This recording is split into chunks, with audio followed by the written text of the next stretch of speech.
bahay ni Madam. Ayan. Ito, may pagdana to. Ayan. Ito. Ano pa yung usar. Diwa. Ito pa yung usar ko. Yun daw.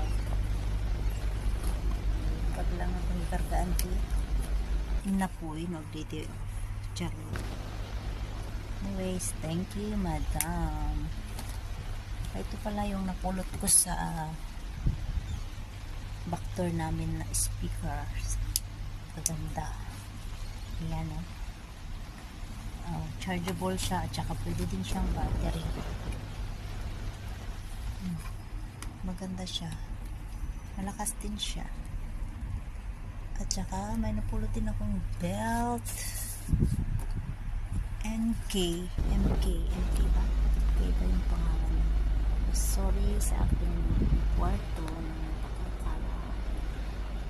Bitin-bitin dyan. Lahat bitin-bitin. At ang sinupot ko na damit pang lamig.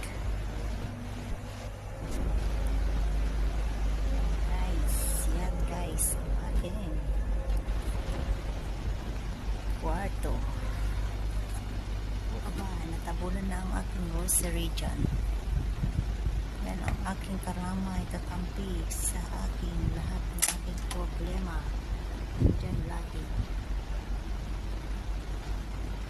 Ginawa na pipikit ang mga sticker dyan sa kwarto. At ito nga pala guys, galing din sa backdoor namin yan, salamin at saka yung lalagyanan ng sapatos guys. At lahat na rin yung nakalagay dyan na sapatos guys ay napulot ko lang din lang lahat yan sa pag-inday runing ko sa backdoor guys. Ngayon guys. Dyan guys. Ang aking kwarto na napakakalat. Sobrang kalat. Sobra.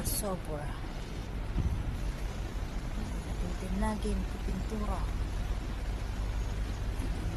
Kwarto.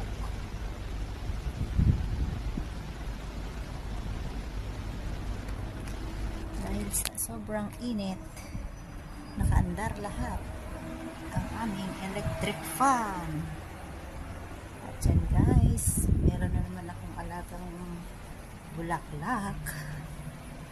Yan guys, ang aking alagang bulaklak. At yan, matay sama at may isa, pero okay. Pangalawang kontrata ko na dito guys, pero hindi ko pa alam kung para saan ba yan. Yung tubig na yan. Tubig ba yan? O lalagyan ng tubig. Tuwan. Diyan guys.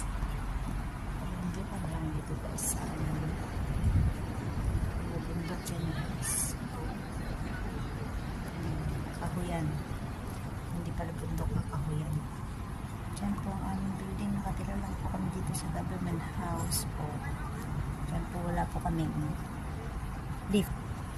Naghahagdan lang kami ng 7 palapag. Soon, sana makalipat kami ng buhay naman ng mga motor na yan. Wala ka dyan.